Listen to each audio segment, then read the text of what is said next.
Now, as visible demonstrations of his radical claims, Jesus carried out a ministry of miracle working and exorcisms. He was finally crucified for these claims on the charge of blasphemy. But God confirmed his claims by raising him from the dead. If Jesus really did rise from the dead, then he must have been who he claimed to be, the unique divine Son of God. Now, most people would think that the resurrection of Jesus is something to which historical investigation is irrelevant. You just either believe this by faith or not. But I spent 2 years at the University of Munich in Germany as a fellow of the Alexander von Humboldt Foundation, studying the historical basis for the resurrection of Jesus. And I found that the historical grounds for that event are remarkably good. I can only summarize my findings here by saying that there are 3 major historical facts that are established by the consensus of biblical criticism that support the resurrection of Jesus. The empty tomb, Jesus' appearances alive after his death, and the very origin of the Christian faith itself. Let me say a brief word about each of these. First, the evidence indicates that Jesus' tomb was found empty by a group of his women followers on the Sunday morning following his crucifixion. According to Jakob Kramer, an Austrian scholar who has specialized in the study of the resurrection, by far, most scholars hold firmly to the reliability of the biblical statements about the empty tomb. And he lists 28 prominent scholars in support. I can think of at least 16 more that he neglected to mention. According to D.H. Van Dalen, it is extremely difficult to object to the empty tomb on historical grounds. Those who deny it do so on the basis of theological or philosophical assumptions. But those assumptions may simply have to be changed in light of the facts.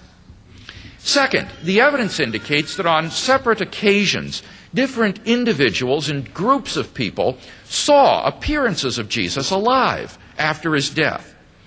In his first letter to the church in Corinth, Paul listed some of these appearances. He wrote, "Christ was raised on the 3rd day in accordance with the Scriptures, and he appeared to Cephas, then to the 12. Then he appeared to more than 500 brethren at one time, most of whom are still alive, though some have fallen asleep. Then he appeared to James, then to all the apostles. Last of all, as to one untimely born, he appeared also to me." According to the late Norman Perrin of the University of Chicago, the more we investigate the traditions with regard to the appearances, the firmer the rock begins to appear upon which they are based.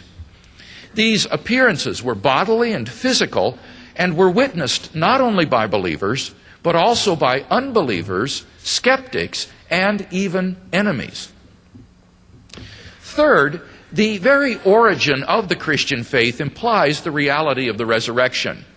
All historians agree that Christianity sprang into being because the original disciples sincerely believed that God had raised Jesus from the dead, and they proclaimed this message everywhere they went.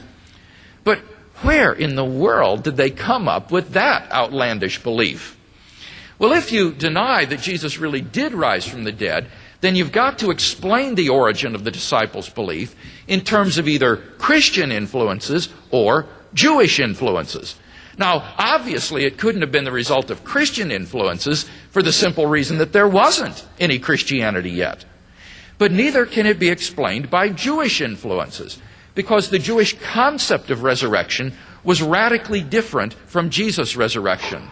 As the renowned New Testament scholar Joachim Jeremias puts it, nowhere does one find in the literature of ancient Judaism anything comparable to the resurrection of Jesus.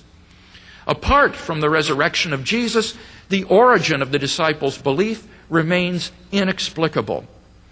Attempts to explain away these 3 great facts, like the disciples stole the body or Jesus wasn't really dead, have been universally rejected by contemporary scholarship.